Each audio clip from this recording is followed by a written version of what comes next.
이미 말씀을 드린 대로 오늘은 제498주년이 되는 종교개혁 기념주일입니다.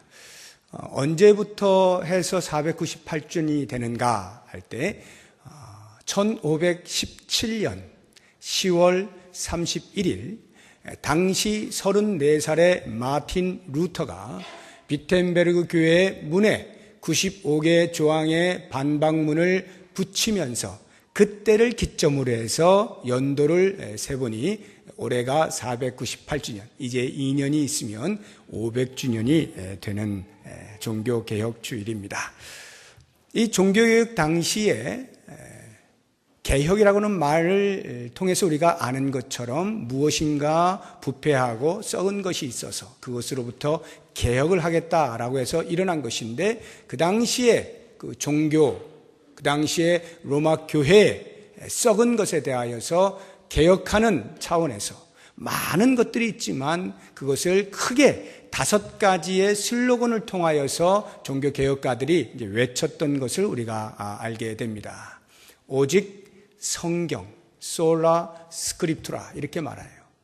오직 믿음, 솔라 피데, 그리고 오직 은혜, 솔라 그라티아.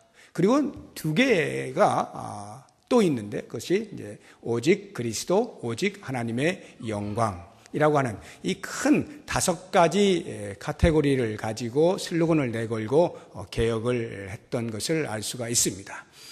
이것을 다 설명을 드리려면 시간이 부족하기 때문에 오늘은 첫 번째 오직 성경이라고 하는 이 주제를 중심으로 해서 종교개혁을 한번 조망해보고 우리에게 주시는 도전들을 받아보려고 합니다.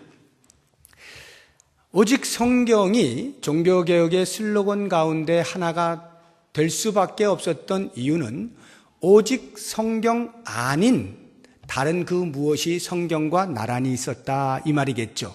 성경의 권위만이 교회의 빛이 되어야 하는데 그것 아닌 다른 권위들이 성경과 함께 있었던 것입니다. 예를 들면 교황 또는 교황이 가르치는 교시 또는 그것이 법제화되어진 교리 또는 교회의 전통이나 제도, 이러한 것들이 전부 성경의 권위와 어깨를 나란히 하면서 또 다른 권위로 자리매김을 한 것입니다. 아니 어쩌면 성경이라고 하는 것은 이러한 권위들의 정당성을 보호해주는 차원에서의 수단으로 전락이 되었다 해도 과언이 아닙니다. 그래서 종교개혁가들이 그 성경의 가치를 재발견하고 원래 있던 자리에 갖다 놓겠다라고 하는 차원에서 오직 성경을 외치게 된 것입니다.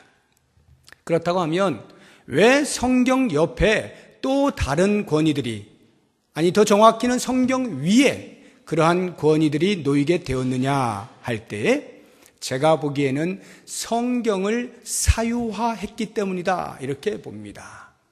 소수의 사람들의 전유물이 되어버렸어요. 사제들은 당연히 그 성경이 필요한 것이고 일부 성도들, 아주 소수의 성도들이 그 성경을 볼 수가 있었습니다. 이렇게 일반 성도들은 성경을 손에 쥘 수가 없었고 읽을 수도 없었습니다. 왜 그런가 하면 로마가 세계를 제패하고 처음에는 기독교를 핍박을 하였습니다만 콘스탄티누스 황제가 313년에 밀라노 칙령을 발표하면서 기독교를 국교화해버렸죠. 그때로부터 기독교가 급격하게 번지게 되는데요. 그와 동시에 헬라어로 되어 있던 또는 히브리어로 되어 있던 성경들이 라틴어로 번역이 됩니다. 그 당시 로마의 언어가 라틴어니까요. 그 라틴어로 번역이 되는데 이 라틴어가 여러 가지 뜻과 의미들로 조잡하게 번역이 되어져서 수십 종의 번역본들이 난무하게 되었습니다. 이렇게 해가지고는 교회가 정상적으로 자리매김을 할 수 없다라고 여겨서 당시의 라틴 교부이자 학자였던 제롬이라고 하는 사람이 통일된 하나의 라틴어 성경 번역을 시작합니다. 그래서 완성한 것이 우리가 알고 있는 벌게이트 역입니다. 이 벌게이트 역이 이제 라틴어로 된 통일된 하나의 성경인데요. 이 번역된 성경을 교황청이 공식적으로 교회의 예배 용어로 사용을 하기 시작했고, 그래서 나머지 모든 것들을 다 금지시켰습니다. 다른 언어들, 번역본을 다 없애고 읽을 수 없게 만든 것입니다. 그렇게 되다 보니까 예배를 드릴 때 그들은 미사죠. 미사를 집전을 할 때 이 강의를 하는 것이 전부 라틴어로 합니다. 못 알아듣는 거예요. 성례를 집행할 때에도 다 라틴어로 합니다. 못 알아듣는 겁니다. 일반 성도들이 하나님의 말씀을 듣고 그 은혜에 묻혀서 이렇게 돼야 되는데 그것을 공급받지 못하다 보니까 자연스럽게 눈이 다른 데로 돌아가는 겁니다. 그것이 교황청에서 내놓은 교리들 가운데에서 성경에 있지 아니한 것들, 그들이 만들어낸 것, 마리아 숭배 사상, 사도 숭배 사상, 심지어는 성인들, 거룩하게 살았다라고 그들이 생각하는 순교자라든가 이런 성인 숭배 사상, 그들이 가지고 있었던 유물 숭배 사상, 또는 죽은 자를 위한 기도라든가 고해 성사 등등의 것들로 어긋나기 시작한 겁니다. 다시 말하면 하나님의 말씀을 통하여 은혜를 받고 신앙생활을 해야 될 성도들이 그런 것을 누리지 못하다 보니까 종교적 어떤 행위는 필요하고, 그래서 눈에 드러나고 있는 그런 것들로 빠지게 된 것입니다. 공로 사상들이 드러나게 되고요. 선행을 강조하게 되고요. 이것들은 눈에 드러나는 것이니까요. 그렇게 해서라도 자신의 어떤 내가 지금 신앙생활을 하고 있다라고 하는 안정감을 갖고자 했던 것이죠. 그 가운데 특별히 우리가 눈여겨보아야 하는 것이 면죄부라고 하는 것입니다. 면죄부라고 하는 것은 죄를 면해주는, 사해주는 증서라고 하는 말인데요. 이 면죄부가 기원을 거슬러 가보면 11세기에 십자군 전쟁이 있지 않았습니까? 기독교와 이슬람군이 전쟁을 치르잖아요. 그때에 이 이슬람군이 예루살렘을 점령하지 못하도록 예루살렘을 사수하기 위하여서 기독교에서 사람들을, 군인들을 모집을 합니다. 그리고는 십자군이라 이렇게 했는데 모집을 해도 부족하니까 결국에는 어떻게 하느냐 하면 이 십자군 전쟁에 참여하게 되면 죄가 면해진다라고 하기 시작한 겁니다. 그러면서 이 면죄부가 이제 시작이 되어져서 14세기, 15세기에 와서는 이제 그게 달하게 되는데요. 이러한 면죄부를 발행하게 되어지는 어떤 이론적 기초가 과잉공로 사상이라고 하는 거예요. 과잉공로 사상이라는 것은 성인들이 공로를 갖고 있지 않습니까? 그런데 그 공로들이 천국 창고에 쌓이는데 너무나 이 사람들은 훌륭한 사람들이기 때문에 과잉, 그 공로가 쌓이는 게 넘쳤다 이 말이에요. 그 잉여분이 있다는 거죠. 이 잉여분에 대하여서 이 땅에서 사용할 권세를 가진 사람이 있는데 그 사람이 교황이에요. 그래서 교황이 이러한 어떤 죄를 면해주거나 하는 등등의 것들을 위하여서 이 잉여분의 공로를 파는 겁니다. 면죄부예요. 여러분, 오늘날에도 이 가톨릭이 고해 성사를 하죠. 신부 앞에 가서 자신의 죄를 고하면 신부가 이제 사해주지 않습니까? 그럼 그것하고 이 면죄부라고 하는 것하고 죄를 면해주는 이 증서하고 어떤 차이가 있을까요? 신부에게 가서 죄를 고합니다. 고해 성사를 해요. 그러면 죄가 용서함을 받는데요.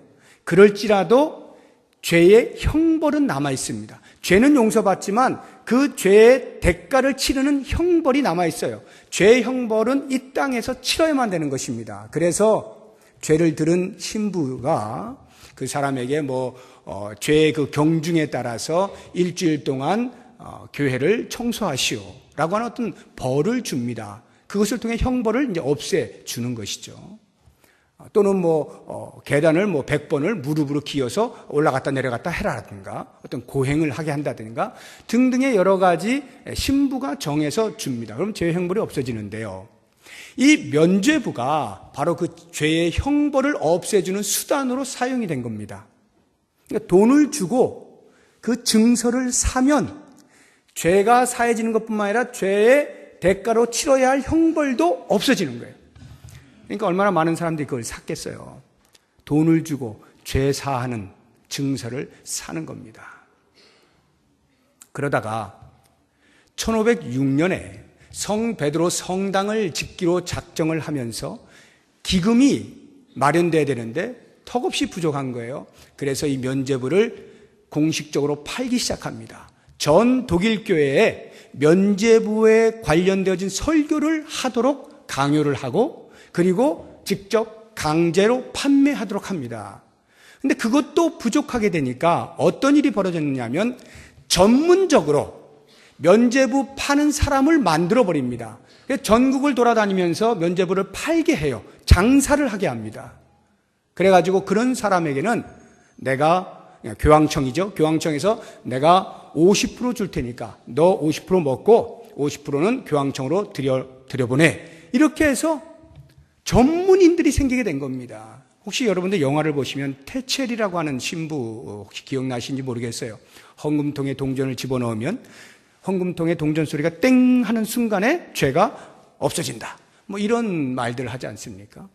이러한 그 부패가 만연해 있던 그 시대에 마틴 루터가 신학교 교수로서 강의를 하기 위하여 준비하는 중에 성경을 읽다가 로마서 1장 17절의 말씀을 읽는 겁니다. 오직 의인은 믿음으로 말미암아 살리라. 이 말씀을 듣는 순간에 눈이 번쩍 띄어진 겁니다. 지금까지 자기가 어떠한 고행을 통해서도 죄사함의 은혜를 입지 못하고 내가 과연 구원을 받았을까라고 하는 두려움 속에 있었던 이 마틴 루터가 오직 의인은 믿음으로 말미암아 산다는 이 말씀에 번쩍 뜨인 거예요. 그리고는 지금까지 교황청에서 행해왔던, 자신도 사제 중에 한 사람으로서 그렇게 숱한 성경과 위반되어지는 교리들을 가르치고 선포하면서 이것이 얼마나 잘못된 것이었는가를 철저하게 깨달으면서 이 면죄부야말로 정말로 성경과는 너무도 거리가 먼 것이다 라고 해서 그 비텐베르 교회 문에다가 면죄부에 관련되어진 면죄부 판매에 항거하는 반박문 95개 조항을 붙이게 된 거예요. 그러면서 종교개혁이 불같이 일어나게 되는 것이거든요. 여러분 생각해 보세요. 성경이 성도들의 손에 들려지지 않으니까, 일부 소수의 사람들의 전유물이 되다 보니까 그 성경에서 이야기하는 것보다 사람들이 당시의 종교를 유지하기 위하여 필요한 교리들을 만들어내어서 전파를 하여도 듣는 사람들이 구별을 할 수가 없는 거예요. 이게 성경에서 나오는 말씀인지 무엇인지 알 수가 없으니까 그 안에 몸담고 있는 사람들로서는 할 수밖에 없는 거죠. 그러니까 오늘날 우리가 볼 때는 너무나 말이 안 되는 것들도 그 당시엔 다 행했단 말입니다. 그것을 눈으로 똑똑히 보고 경험했던 마틴 루터가 이래가지고는 안 되겠다. 성경으로 돌아가야 한다. 성경으로 돌아가야 한다. 해서 오직 성경이라고 하는 슬로건을 내걸고 그가 라틴어로 되어 있는 그 성경을 독일어로 번역을 해서 전 독일인들에게 뿌리게 되는 것입니다. 이것이 종교개혁 당시에 이 성경과 관련되어진 역사적 배경입니다.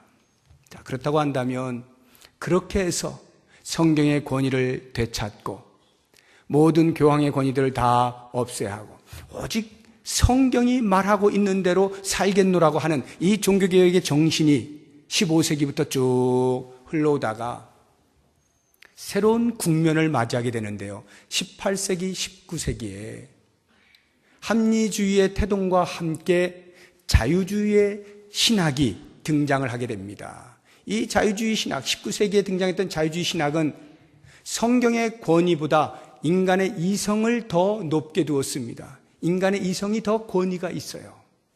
합리주의의 영향을 받은 것입니다. 그래서 인간의 이성으로 납득하거나 수용할 수 없는 것들은 다 없애기 시작한 겁니다. 성경 안에 나타나고 있는 초자연적인 사건이나 가르침들을 하나씩 없애게 되니까요. 어떤 일이 벌어지냐면 기독교의 구원론이 흔들려 버리는 것입니다. 예수님께서 십자가에 죽으시고 3일 만에 부활하셨는데 이 부활이 인간의 이성으로는 납득할 수가 없는 거예요. 도저히 받아들일 수 없어요. 그리고 하늘로 승천하셨다는데 인간의 이성으로는 받아들일 수가 없어요. 그러니까 그리스도의 부활을 없애다 보니 구원이 자연스럽게 이상하게 되는 거예요.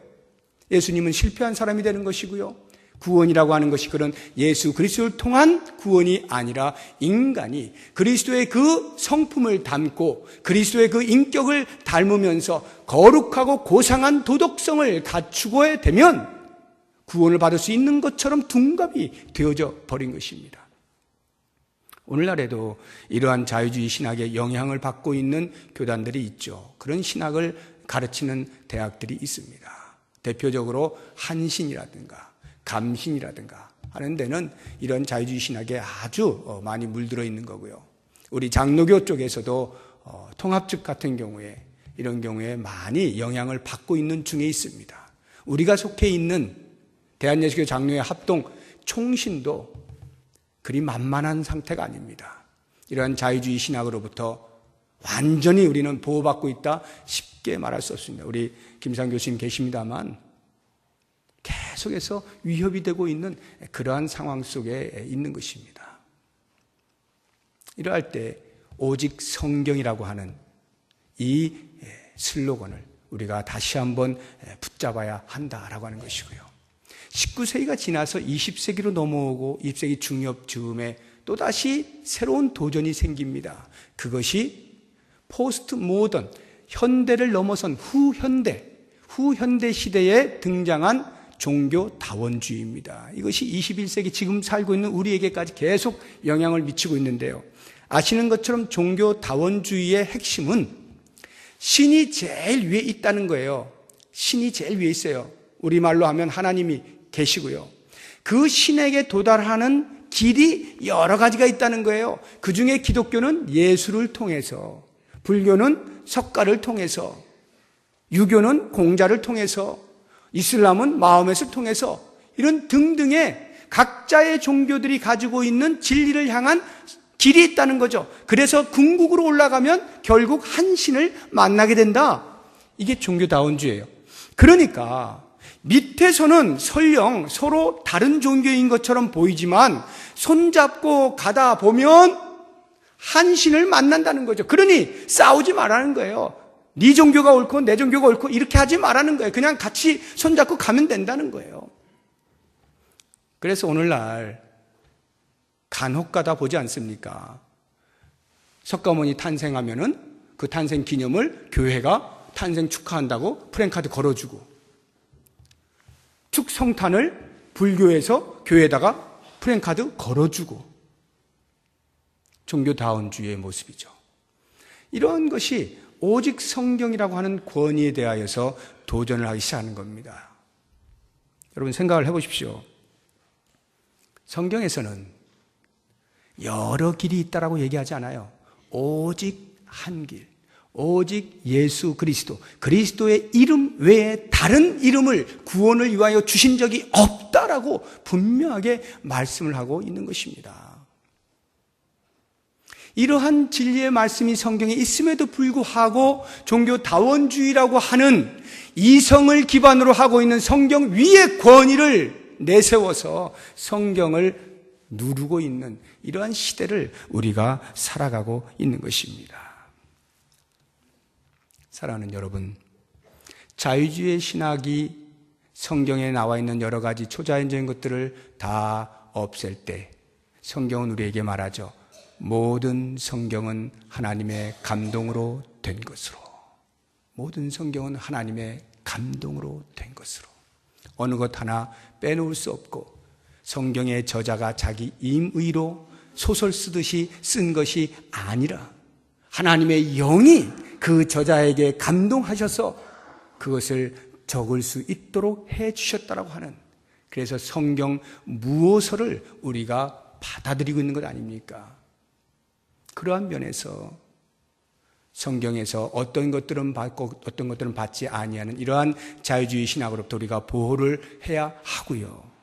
뿐만 아니라 이러한 종교 다원주의를 통해서 여러 길이 있지 않느냐라고 하는 이러한 위협과 유혹으로부터 우리가 이겨내야 하고요. 특별히 우리가 성도된 자로서, 그리스도를 통하여 구원받은 자로서, 그리스도인답게 살아가는 천국 시민권자로서의 살아가는 삶의 그 모든 지표를 성경이 충족시켜준다라고 하는 것을 우리가 잊지 말아야 됩니다. 오늘 본문의 말씀에서 교훈과 책망과 바르게 함과 의로 교육하기에 유익하니 이는 하나님의 사람으로 온전하게 하며, 하나님의 말씀이 우리를 온전하게 하며 모든 선한 일을 행할 능력을 갖추게 해 주신다.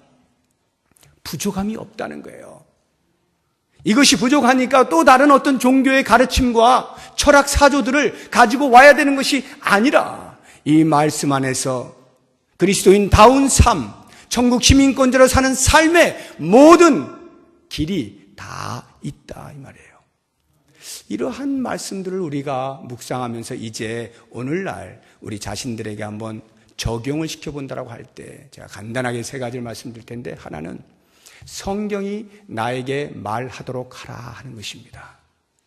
성경이 나에게 말하도록 하라. 무슨 말이냐면요, 그 당시에 종교개혁이 일어나던 당시에는 일반 성도들이 성경을 손에 쥐질 못했어요. 그나마 나와서 예배를 드리는데 라틴어로 해요. 못 알아들어요. 어디 가서도 하나님의 말씀의 은혜를 맛볼 수가 없는 거예요. 들을 수가 없어요. 그런데 오늘날은 어떻습니까? 우리가 이렇게 한글로 잘 번역된 성경을 손에 쥐고 있지 않습니까? 성경이 없어서 못 읽을 상황은 우리나라에서는 없어요. 이렇게 가까이에 있는 성경이 만약 내가 내 손에서 떠나서 책장에다 꼽아놓는 성경이 된다든가 그냥 덮어놓고 보지 않는 성경이 된다면 그 당시에 종교개혁이 필요했던 그 교회의 성도들의 상황과 다를 바가 전혀 없는 거예요. 분명히 성경이 있음에도 불구하고 우리가 그 성경을 소홀히 여기고 내팽개치고 문을 닫아두면 성경이 나에게 말할 기회가 없는 거죠. 그러므로 여러분, 성경을 가까이 대하십시오.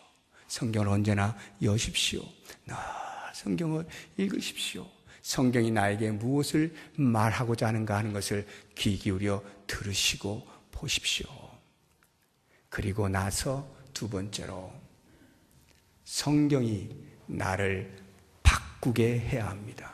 성경이 나를 바꾸게 돼요. 내가 성경을 바꾸려고 해서는 안 됩니다. 이 가운데는요, 상당수의 분들이 신앙의 연조가 있으십니다. 수십 년의 신앙의 연조에서 얼마나 하나님의 말씀을 많이 들어왔겠습니까? 그리고 얼마나 많은 경험들을 하셨겠습니까? 지식이 축적되어 있고 경험이 쌓여져 있습니다. 그리고 이 교회 안에 전통과 제도들을 아주 익숙하게 받아들이고 있는 것입니다.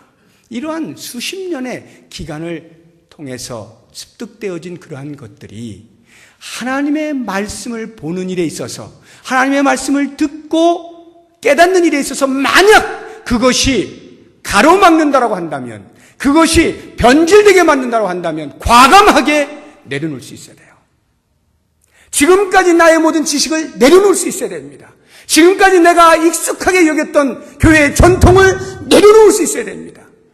하나님의 말씀이 그러하더라고 하면 거기에 엎드릴 수 있어야 되는데, 우리도 모르는 사이에 내가 축적되어져 있는 그것을 가지고 성경을 재단하려고 하는 실수를 나도 모르는 사이에 저지른다 이 말이에요. 제가 어제 어떤 분하고 대화를 하는 중에 이 성경에 대한 이야기를 하는데, 제가 조목조목 이렇게 알려드리는데 너무나도 황당하게 당신이 생각하고 있는 것을 아무런 논리도 없이 막 주장을 하는 거예요. 아무런 논리도 없이 나는 이렇게 배웠고 나는 이게 옳다라고 생각하고 그러면은 저에게 그 말씀을 좀 해주세요. 어디에 그런 게 있고 어떻게 어떤 근거로 그런 생각하시나요? 그냥 나는 그렇게 생각합니다. 내가 그렇게 배워왔어요 지금까지. 제가 여기는 이렇고 저기는 저렇고 안 받아들이더라고요. 제가 너무나 놀랐어요. 야, 이럴 수가 있구나. 성경이 말을 하고 있는 그 순간에도 성경을 나에게 맞춰서 달리 그냥 말해버리고 여기 있는 성경은 그건 그거고 내 성경이 따로 있다는 것을 내가 알게 되면서 혹시라도 우리들 가운데에서 내 자의적으로 해석하는 능력을 가지신 분들 조심하셔야 됩니다. 조심하셔야 돼요. 내가 들어온 것이 무조건 맞는 것 아닙니다. 과연 그러한가 성경을 들여다보면서 살펴봐야 되는 거예요. 그래서 그것이 아니다라고 할 때는 과감하게 내려놓는 용기가 있어야 돼요. 그래야 오직 성경이 되는 겁니다. 그래야 성경이 내 삶을 바꾸어낼 수가 있는 거예요. 여러분 직통 계시 받는다는 사람들이 있잖아요. 가끔씩. 성경이 무엇이라 말하는 것은 중요하지 않아요. 나는 직통 계시 받았다는 거예요. 그래서 성경을 재해석해버립니다. 자기 마음대로 해석해버려요. 성경에서 어렵다라고 하는 것들 그냥 막 이야기해가지고 성도들 혼란스럽게 만듭니다. 특히 요한계시록 같은 거예요. 얼마나 많은 사람들이 제가 모 권사님한테 그런 얘기를 들었어요. 저를 막 자랑했대요. 어떤 분한테. 우리 목사님 말씀이 너무 좋고 막 이렇게 자랑했는데 그분이 그러더래요. 그 목사님 요한계시록 설교해? 이러더래요. 제가 한 적이 없잖아요. 그러니까 이 권사님이 고개를 절레절레 흔들었는데 요한계시록을 설교해야 진짜야? 막 이러더라는 거예요. 이제 진짜가 이제 곧 지금 나옵니다. 우리 김상원 교수님이 이제 하시잖아요. 요한계시록 하시는데 굉장히 조심해야 돼요. 할 줄 몰라서 안 하는 것이 아니고 조심스럽기 때문에 실수하지 않으려고 그래서 조심조심 하는 거거든요. 그걸 쉽게 내가 뭔가 어디선가 직통 계시 받았다고 해서 오늘날 많은 사람들이 쉽게 건드리지 못하고 있는 부분을 그냥 간단하게 상징적인 것들을 그냥 아무 것에나 대입해서 말을 하고 하는 이러한 것들은요 얼마나 위험한 건지 모릅니다. 내가 성경을 바꾸는 행위가 될 수가 있어요. 그러므로 여러분 기억하십시오. 성경이 나를 바꾸어 내도록 때로는 내 자신을 백지처럼 만들 필요가 있습니다. 특히 목사인 저 더 그렇습니다. 내가 알고 있는 것 때문에 성경을 보면서 이미 선입관을 가지고 바라보면 그 속에 담겨있는 진리를 놓칠 때가 얼마나 많은지 몰라요. 그래서 더 성경을 볼 때마다 무릎을 꿇어야 되고요. 엎드려야 되고요. 두렵고 떨리는 마음으로 살펴서 하나하나 조심스럽게 그렇게 대해야만 성경이 나를 바꿔낼 수 있어요. 바로 거기에 오직 성경이라고 하는 그 종교개혁의 정신이 깃들게 되는 것입니다. 마지막으로 목사인 제가 그렇게 조심조심 하나하나를 애써서 준비해서 선포할 때 제가 완벽한 사람이 아니니까 때로 틀릴 수 있을 가능성도 없지는 않습니다. 그러나 최선을 다해서 적어도 지금 상황에서 최선을 다해서 하나님 앞에 기도하면서 준비를 한다라고 할 때 그렇게 선포되어질 때 그 말씀이 만약 여러분들의 삶에서 받아들이기 힘들고 저렇게 어떻게 살아? 라든가 저거 아닌가 내가 들은 것하고 다른데? 라고 할 때 만약에 입증할 만한 그것이 있으시다면 저에게 가지고 오시고 그거 아니면 내 생각 내려놓으시고 순종하는 것이 오직 성경을 이어갈 수 있는 방법입니다. 사랑하는 여러분, 우리 교회뿐만 아니라 이 땅에 있는 모든 교회들이 온 성도들이 이 하나님의 말씀 정확무오한 하나님의 말씀이 우리의 구원의 문제뿐만 아니라 구원받은 자의 삶의 문제까지도 충족시켜 주신다라고 하는 이 사실을 꼭 붙잡고 하나님의 말씀에 귀를 기울이고 그 말씀이 나를 바꾸어 낼 것을 기대하면서 하나님의 뜻을 이 땅에서 이루어 가실 수 있는 우리 모든 성도님들 되시기를 주의 이름으로 축복합니다. 기도하겠습니다. 하나님의 말씀에 나 자신을 굴복하기 원합니다. 방해하는 그 어떠한 요소도 내 앞에 있지 않게 하시고 21세기에 우리에게 주어지는 제2의 종교개혁이 하나님의 말씀을 귀히 여기고 그 말씀대로 살고자 하는 것에서부터 새롭게 출발할 수 있도록 도우시옵소서. 나로부터 시작될 수 있게 하시고 우리 교회로부터 시작될 수 있게 하시고 우리 한국에서부터 시작되어서 전 세계적으로 제2의 종교개혁이 일어나 주의 말씀만이 인생을 이끌어가는 것임을 증명할 수 있는 우리 모두가 되게 하여 주시옵소서. 예수님의 이름으로 기도드립니다. 아멘. 우리 다 같이 자리에